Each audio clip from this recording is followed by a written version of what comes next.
It's just a moment of grace when God cracked my heart and he let me stand in the crevice and he let me see myself for exactly who and what I was. And just in that instant, everything changed. In the blink of an eye, everything changed.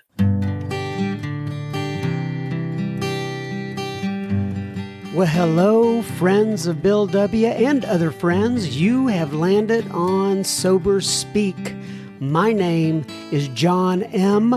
I am an alcoholic, and we are glad you are all here, especially newcomers. Newcomers, that is, both to recovery as a whole and newcomers to this podcast. Sober Speak is a podcast about recovery centered around the 12 steps of Alcoholics Anonymous. My job here on Sober Speak is simple. My job is to provide a platform to the amazing stories of recovery all around us. Consider Sober Speak, if you will, your meeting between meetings. Please remember, we do not speak for AA or any 12-step community. We represent only ourselves. We are here to share our experience, strength, and hope with those who wish to come along for the ride. Take what you want and leave the rest at the curb for the trash man to pick up. Greetings from Studio AA deep in the heart of Texas. That was the voice of Mr. Clif G that you heard on this here episode number 283 of Sober Speak, and you will be hearing so much more from Clif G in just a moment. But first things first, this here episode is brought to you by Marie and Adrian and Michelle.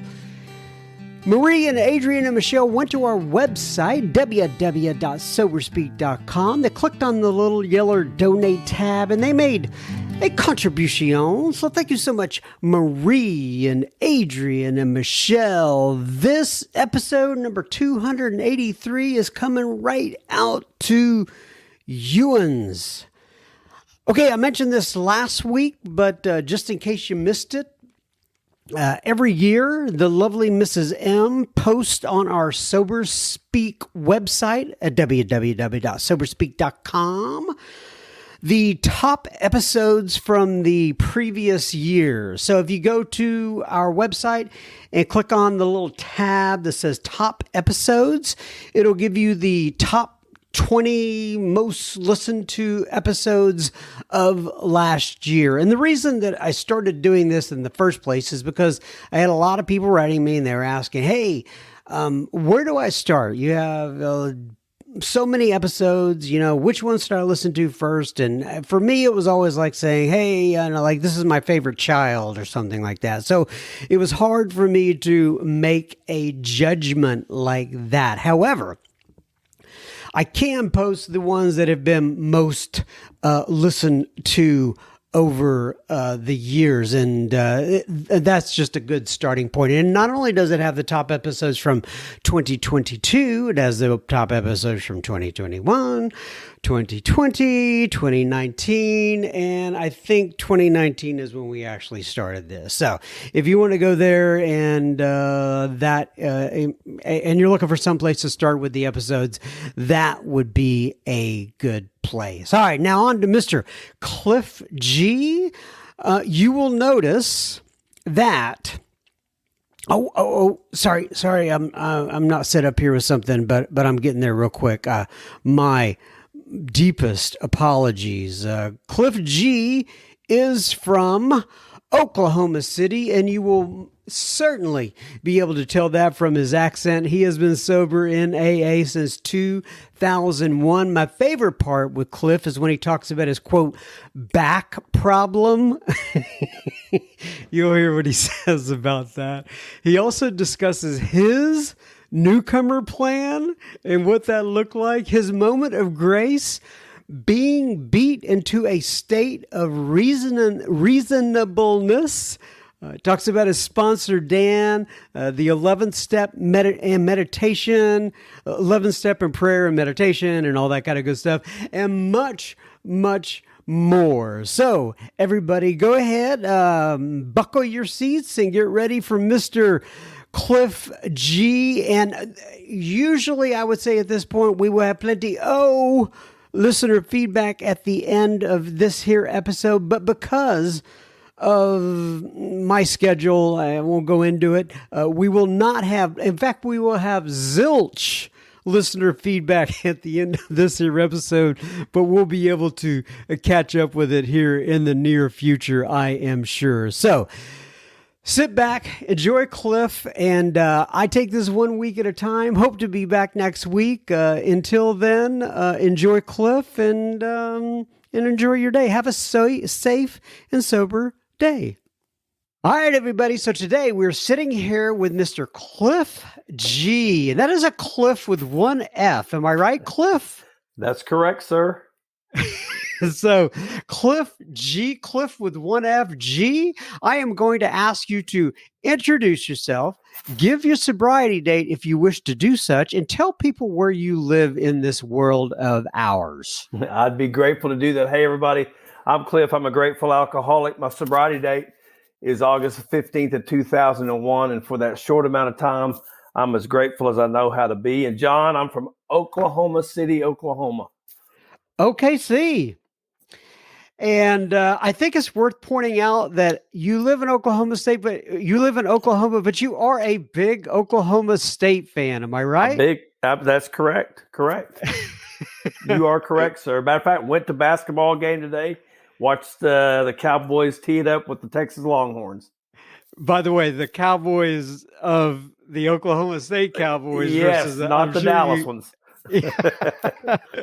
Those are the ones I have a tendency to follow. Okay. Right on. All right. So you were referred to me, I believe, by Marty C., if I'm not mistaken. And, Marty C. is a mutual friend of ours. He is a fantastic guy. In fact, I just got off spending quite a bit of time with him having some conversation. I'll put it that way. Great AA member. And I can't remember if it was Marty or one of the guys down in Texas that I met at Crested Butte. I can't remember. Anyway, regardless, I'm here. I'm glad you're here. All right, so let's go a little bit into it's all about you, Clif. Let's go ahead and talk about, at least for the time while we're together here today. Why don't we go ahead and kind of you start where you want to start? In other words, where would you like to kind of begin sharing your experience, strength, and hope? I'll leave that up to you.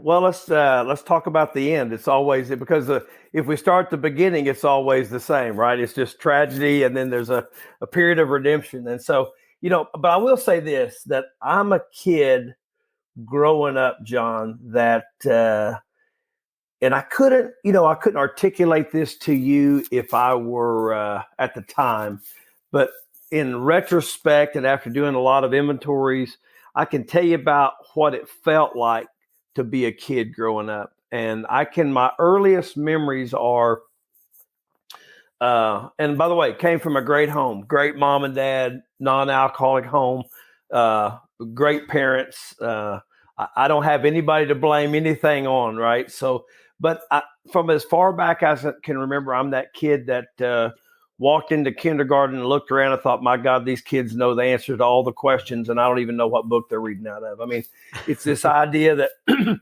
looking around thinking, when I'm in grade school, looking at the kids and being around them for a while, I had thoughts like this. If I lived in that neighborhood, if my parents had this job, if we drove this car, if I wore those clothes, if I was friends with those people, when I'm in high school, if I was taller, if I was more athletic, if I drove a different car, dated this girl, time I'm in the workforce, if I had a better job, if I lived in a better neighborhood, if I had his wife, his girlfriend, heck, if I could catch them both at the same time, somehow, if I could change the external circumstances of my life, it would be better.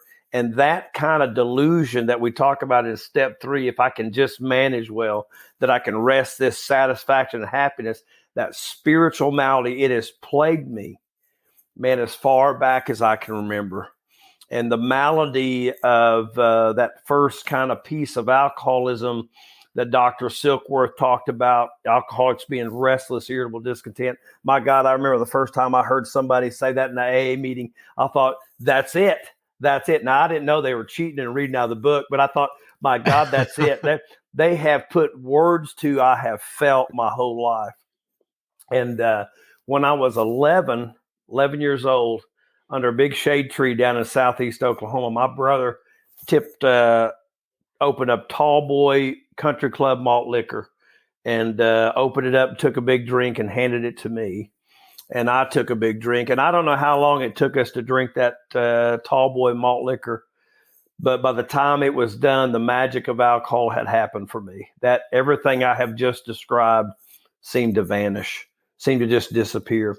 And the book, which talks about that illusion that is created by alcohol, it talks about, that it is so powerful that some alcoholics chase it to the gates of insanity and death, not up to, but into the gates of insanity and death.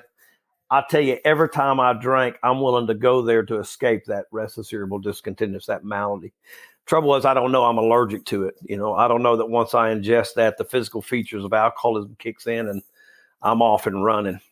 And when I'm not drinking, that mental obsession is on me. That restless, irritable, discontented hits me, drives the obsession. And I've got that third piece now, the obsession driving me. And it's just, I'm in that endless cycle that Silkworth talked about, spree, remorse, repeat. And I'm just wash and repeat and hopeless. And I washed up the shores of Alcoholics Anonymous in the summer of 2001, not my first time in AA, but what I hope to be my last time in the summer of 2001. So just let me stop you there. So you said it wasn't your first time. What brought you to AA the first time and how many years was it before that? Yeah. And so I in 1988, I was 27 years old. Some people showed up at my office, law school. I'm a lawyer by trade. Some law school classmates showed up at my office with an airplane ticket and said, "Hey, we know what you've been doing. We know how you're living your life. And here's an airplane ticket. If you don't catch a plane out of here tomorrow morning to Arizona," they had lined me up a treatment center in Arizona. "If you don't catch a plane out of here tomorrow, we're going down to the Bar Association. Tell them what you've been doing, get your ticket pulled." So I'm not stupid. I said, "Well, give me that ticket," and off to Arizona I went. And they told me when I got out of Arizona, they said, "Now listen, when you get out, you got to go to AA." And I'm going to tell you something, John, and you can identify with, I know certainly probably some of the people listening to this can, is when I went to treatment, alcohol wasn't my problem. I mean, they thought it was my problem, but certainly I didn't think it was my problem. Now, I don't want you to think that I didn't recognize I had some kind of problem, and I did. The problem I believed I had was a back problem. Everybody seemed to be on mine. I need to get them off. And so I went to treatment to make that happen. And I went out there for 30 days and in the summer of 1988 and got out. They said, "You have to go to AA." Well, it's kind of like, they didn't say you need to get a sponsor, you need to work. They said you need to go to AA. So that's what I did. I went to AA, and I would come late. I would leave early. I would drink your coffee, occupy a chair, chase your women around, and didn't change anything about my life. Nothing.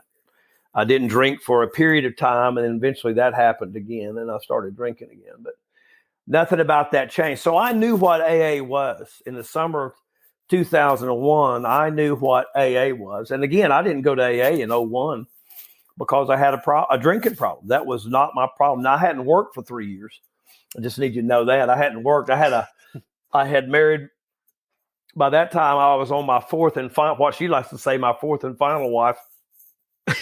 And she had this great job. She was selling radio advertisement when sports radio just kind of went big in the early 2000s. And she was selling radio advertisement. And about the last 3 years of my drinking, I just quit working.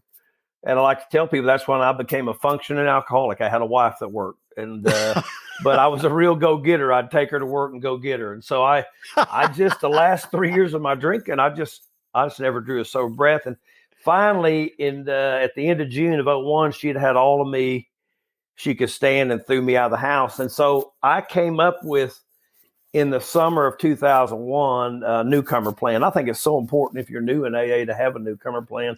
I certainly had mine. And when I went to AA on June 30th of 01, I had a newcomer plan. She thought I had a drinking problem. She believed I had a drinking problem and maybe a minor accelerant problem. I like to decorate my drinking so I can stay up. And so I went to AA not believing those were my problems. My problem was homelessness at that time. I had a homelessness problem, and my solution was I'm going to go to AA because she thinks I have a drinking problem. I'm going to do this for 30, 60 days, get her calmed down, let me get back in the house, and then I'm going to go back living my life the way I want to live it. And by the way, it is a bulletproof newcomer plan. It is a rock solid newcomer plan unless you're alcoholic. And if you're alcoholic, it's not worth a tinker's darn. But I did not know that. And so that was my plan in the summer of 2001 to go to AA, man. Okay, so just real quick, I do want to, you kind of flew by this real quick, but you said that it sounds like you're in your late 20s, early 30s, and you're on your fourth wife. Is that correct? When I came to AA, I'm 41 when I rolled into AA on my fourth wife. Yes. Gotcha. Yeah. And that I've heard Lori, is that correct? Lori, that's right. Great member of the Al-Anon family group. Great member of the Al-Anon family group. So, and I'm taking a little detour here, but yeah, go ahead. I guess I'm wondering what drew her toward you. Was it those Al-Anon tendencies, or? Well, and I know you don't want to tell her story, but just in general, I can tell you how she tells it, and you can go to her CD and catch it. So I'm not telling tales on her. So she says that when we were dating, when we first started dating, friends that we both knew would call her and say, "I understand you're dating Clif," and she'd say yes. And they'd go, "Oh," and she said, "Well, tell me about him." And then she would say whatever they would say to her about how wonderful I was. And then they'd say, "But he's a liar and a cheat and a thief, and you need to stay as far away from him as you can." And she says what she heard was, "He needs you." And so that's how that went. And so what I can tell you about that is the horns in my head fit the holes in her. And we just did the alcoholic dance, and it worked for us, you know. Okay, so how long had you been married to Lori when you came in 2001? So we got married in June of 1999, and so we've been married 3 years when I washed up. So it was just after our third anniversary when she kicked me out of the house. Okay, so the wheels were falling off. It sounds like. Right. Yes. Was she in Al-Anon by that time? No, she did not go to Al-Anon till when I went to the AA meeting, on June 30th, when I came up with my newcomer plan and went. She actually had called, was in communication with my third ex-wife, the mother of my child, and she said she called her to check up on me if I went to the AA meeting or not. And she said, yeah, he did go. And she said, well, great. What am I going to do? And my third ex-wife says to her, would you go to a meeting with me? And so so my third ex-wife took my current wife to her first Al-Anon meeting, her second Al-Anon meeting, and her third Al-Anon meeting. And Lori likes to say, I don't know how you got here, but I got here with the ex-wife. So whatever works for you, baby, that's what we do, right? Wow, what a story. Okay. And I know you guys travel sometimes, right? I believe that you'll do an AA talk. She does an Al-Anon talk at a conference. Yes. That's great. Yes. Okay. So back to the newcomer plan, the 2001, you're coming in. Yeah. So I show up at AA on June the 30th at a young people's meeting, and with my newcomer plan that I'm just going to go to AA, and then after about 30, 60 days, she'll settle down.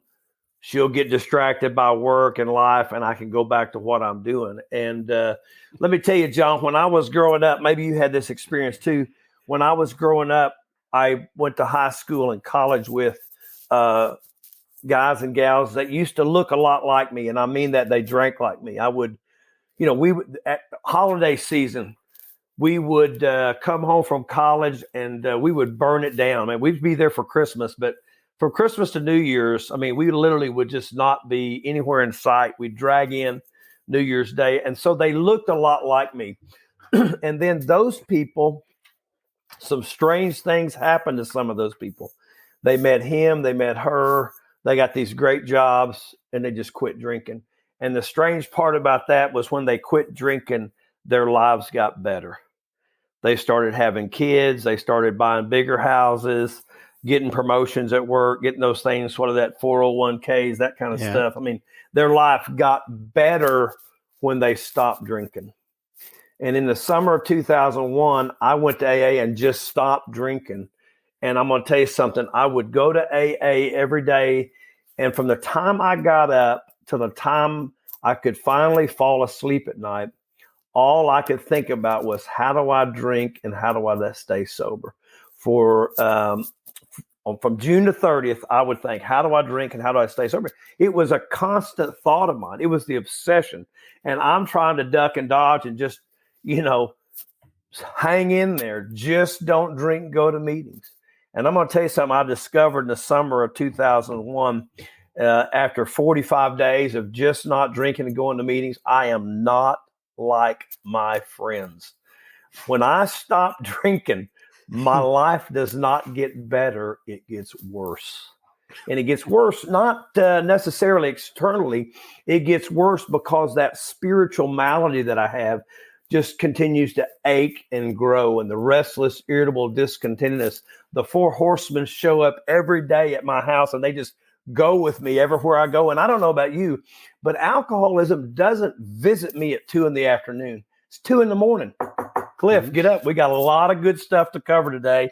We need you in the game. And they're just on me. And so alcoholism is just on me. And I go to AA for 45 days. And somewhere in the middle of August, I go to a noon meeting of Alcoholics Anonymous, and I get up out of there and I walk out on a Thursday, and I go to leave from the AA meeting and go right to a bar and start drinking. And I don't know about how you are when you drink, but sometimes when I start drinking, as our book describes, I go at large, and I went at large. And I ran away from home for about 3 days and came back on a Sunday. And she was not happy again. And I got thrown out of my house. Yeah, thrown out one more time. I went to a buddy's house and detoxed for a few days. And on August the 15th of 2001, I came back to Alcoholics Anonymous. And it was the day that I sat down here. It's the day I sat down in AA. I didn't know that was going to be the day. And really, I think most of us, if we're really honest with ourselves, we would have done just as well to take a dart and throw it at a calendar. I mean, I don't know that August the 15th is today. I mean, I have no idea that on that morning when I got up, I had no plans to stop drinking. That was not on the horizon. I've revised my newcomer plan. It's now 60 to 90 days. I got to get over the 45-day hump, but I'm going to figure that out. And I've got no designs on stopping drinking. And this is a great thing, I think, about Alcoholics Anonymous, in particular, God's grace working through Alcoholics Anonymous, is that, we never really do know. And on that day, what happened to me, I firmly believe this, as I sat in that AA meeting, that I had, I think, what is absolutely necessary for every alcoholic to have, and that is I had that implosion of self internally, that internal implosion of self where I just knew this is it.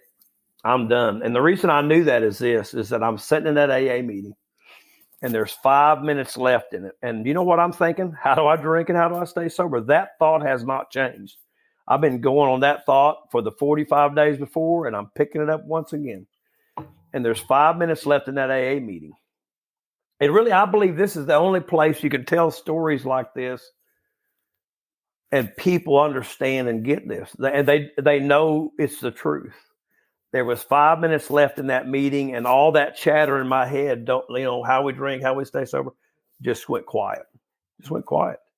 And a new thought came to me, and this was the thought. And the thought was this: if you don't do something different today, you're going to die.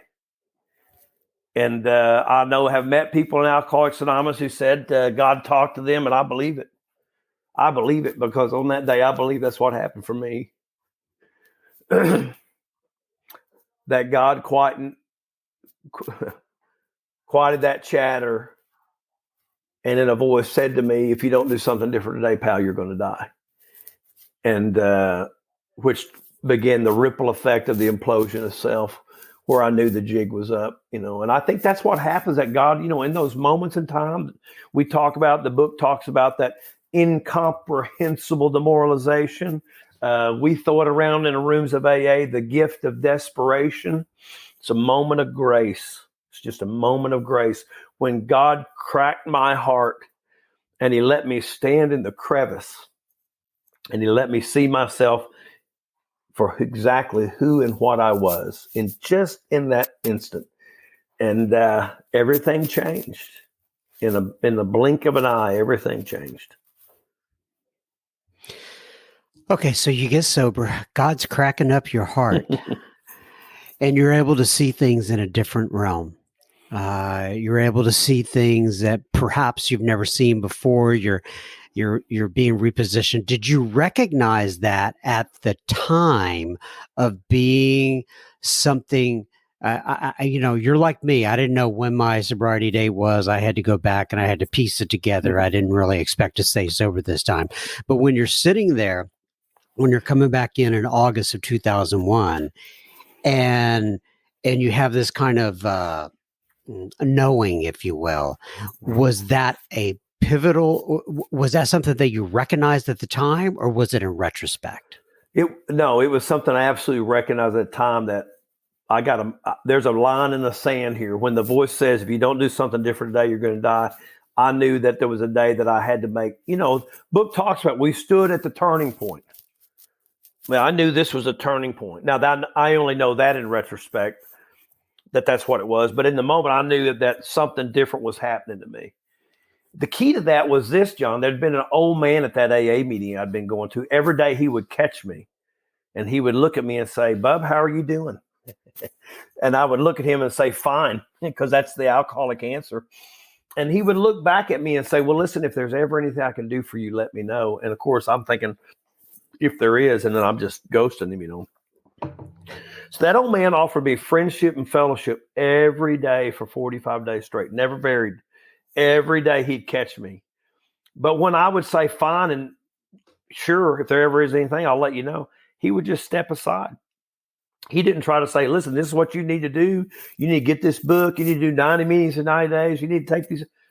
He offered me friendship and fellowship. And when I didn't take the bait, he'd step aside and let whiskey do the job, because he knew he didn't want to pull me one drink up short.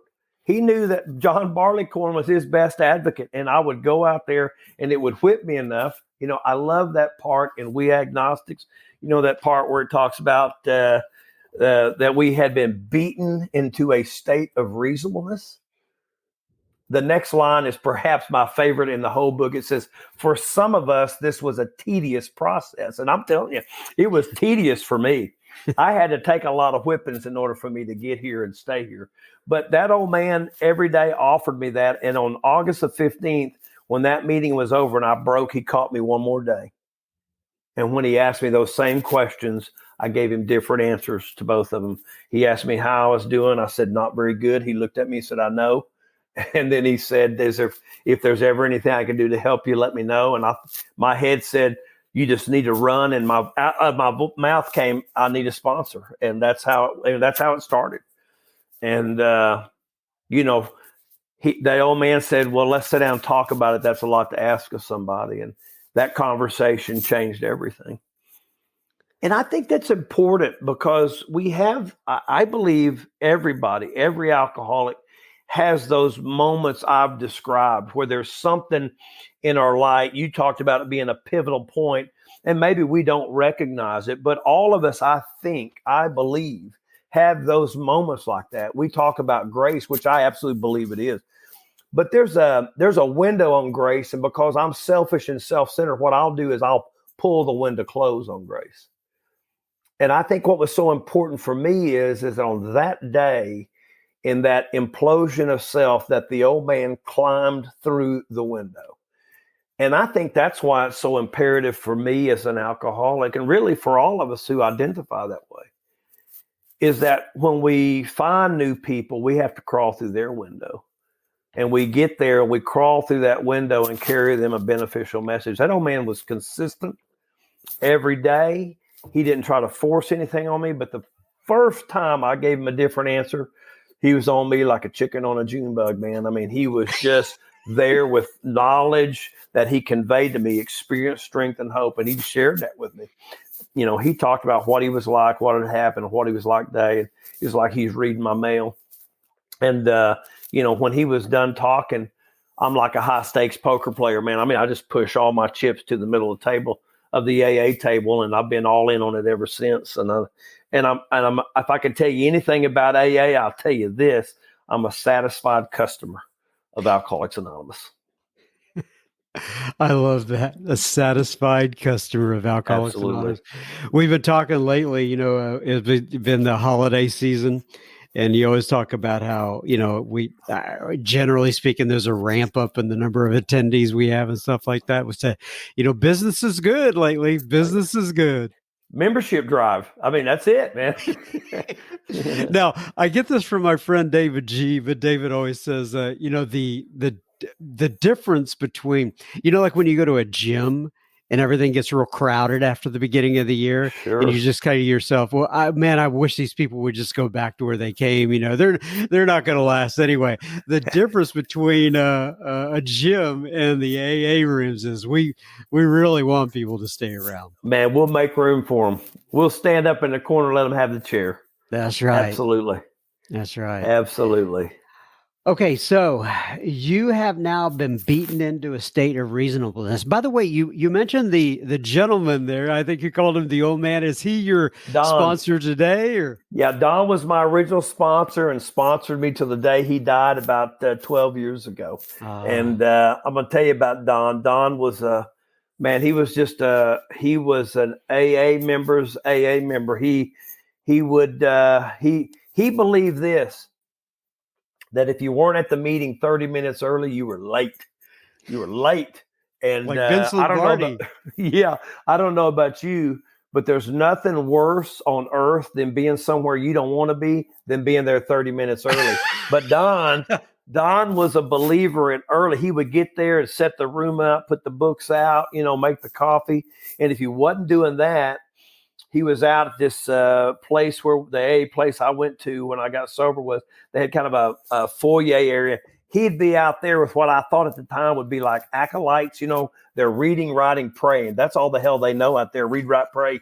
And they would float into the AA room, and they would, I don't know how they do it whoever people are listening from, but I don't know how they do it where you all are. It's probably wrong. But in Oklahoma, what they do is the chairperson always asks, is there any AA related announcements?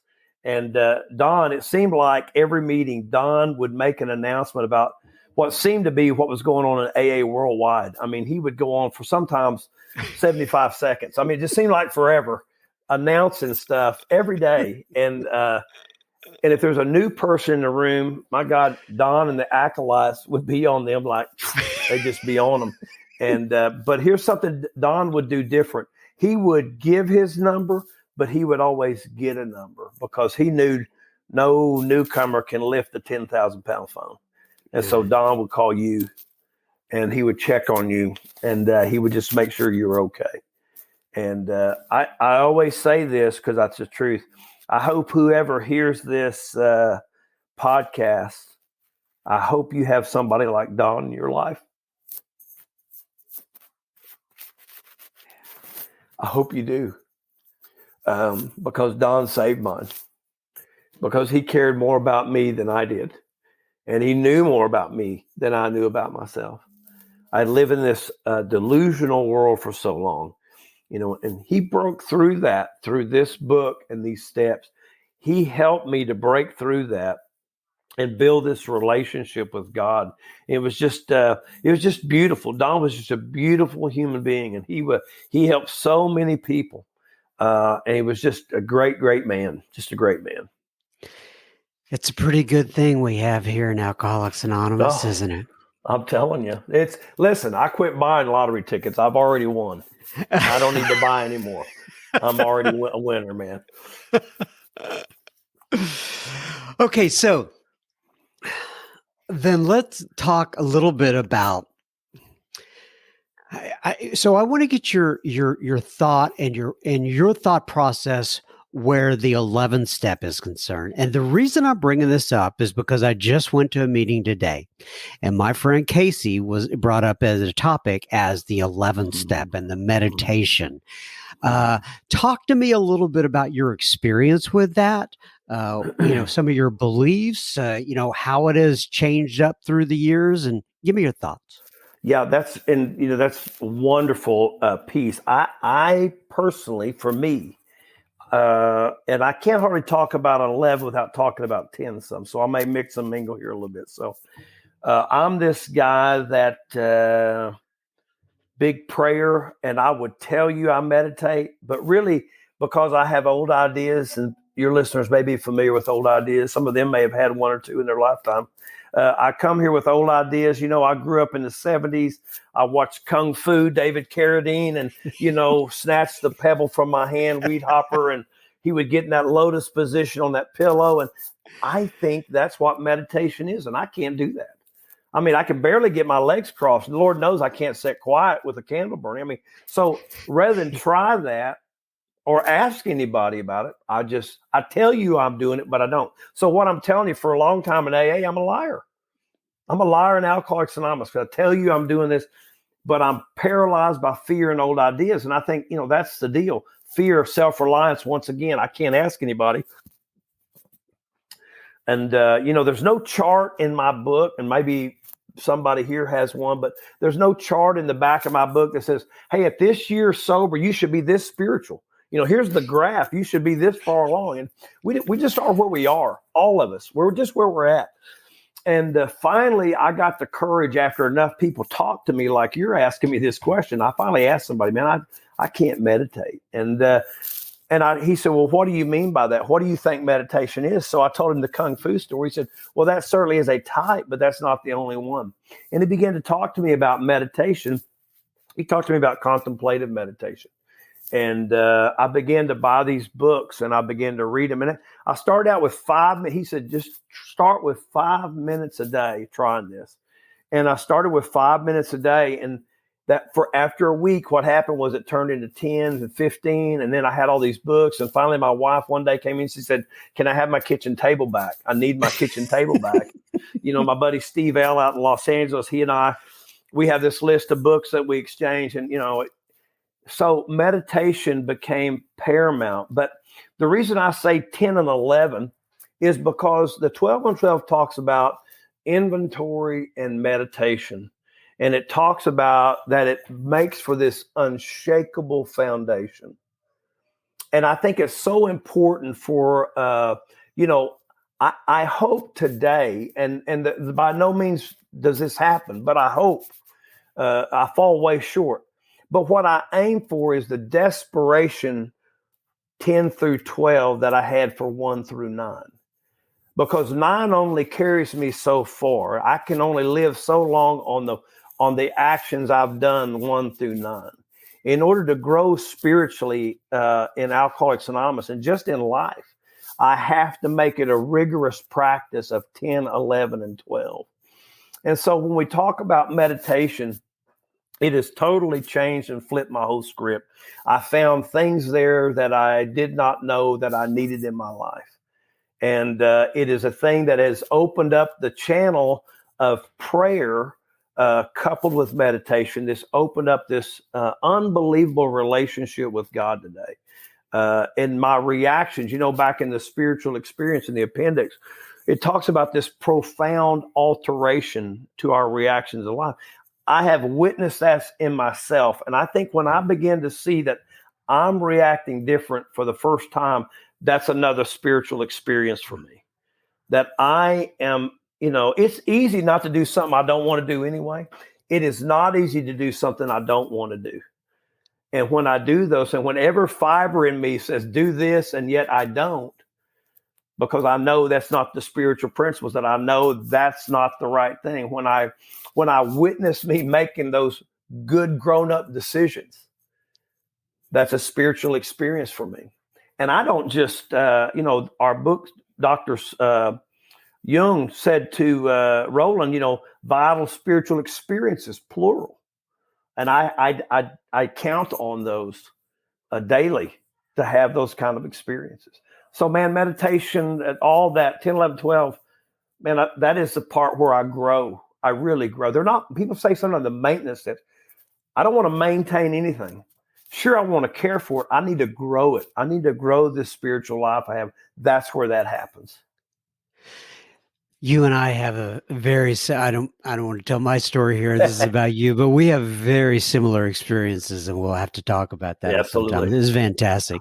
I do want to correct something on the front end of this. I think I said that I was given your name by Marty or somebody else, but I believe actually it was a friend of mine named Dan G. You were at the Crescent View conference recently, right? That's what I said. I think it was somebody from Crested Butte that. Yep. Yeah, it was Dan G. He's a good friend of mine here. He calls himself an alkie, and he was kind enough to give me your information. How did you like Crested Butte? I loved it. My wife and I got the opportunity to go there and share this past year and be part of that program. It was wonderful. The folks, gosh, all those folks from Texas up there, just so wonderful. And from all over the country, really. It was just a beautiful place. Wonderful. Really great. Okay, so let's talk about, think about this, right? As we wrap up here, you are talking to people, you're sharing your experience. What experience, strength, and hope would you share from the gut to people out there that there are people that are listening, a lot of them, this is their first exposure to Alcoholics Anonymous. This is their first time hearing about the message of Alcoholics Anonymous and or Al-Anon or the 12 steps in general. And they're saying, well, I realize that this works for Clif, with one F, by the way.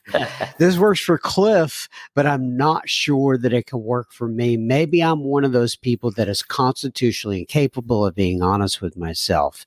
Why don't you share there to kind of wrap up your thoughts about what you want people to know about AA in general and the 12 steps? Well, I believe this to be true. I think alcoholism has a paddle to fit every butt. I think Alcoholics Anonymous has a wrench to fit every nut.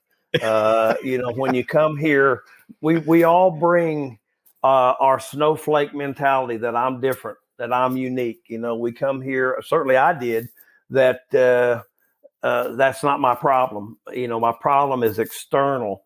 If I can get him, her, them, they, it, whatever. Because I suffer from this delusion. It talks to us in there about, we have to smash the delusion. And I think the biggest delusion, the biggest awakening I had was when I finally saw how I had assigned people roles my whole life. This idea that, if you'll do what I want you to do, I'll be happy. Unknowingly. I mean, just totally unwittingly of how I assign roles. And so when I get here, surely I don't think none of this is my problem. And I was as surprised as anybody to find out that I'm alcoholic. I mean, I think it's always we're all, alcoholics are always the last person to know that, my gosh, this is really me. And I think if you're new and you're listening to this and you're thinking, gosh, could that work for me? I think the deal is that you just have to give yourself an opportunity. I mean, I certainly did. I mean, and I'm a firm believer in this. You don't have to want to get sober in Alcoholics Anonymous. Mm-hmm. And let me say that again, because it's such an anomaly. You don't have to want to get sober here. And I'm living proof of that, because I came to AA with no intentions to get sober. That wasn't my deal. I came here to get back in the house. And my gosh, for the last 21 plus years, I've had this incredible life. So if you're skeptical about does Alcoholics Anonymous work, here's just what I say. What have you got to lose?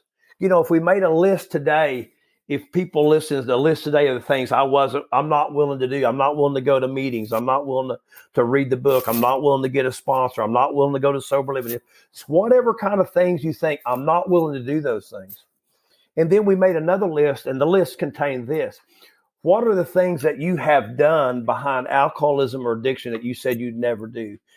Things like hit another person, abandon my children, go to jail, go to prison, have health problems, become homeless, lose jobs, and the list goes on and on. And I never thought those things would happen. I believed that would never happen.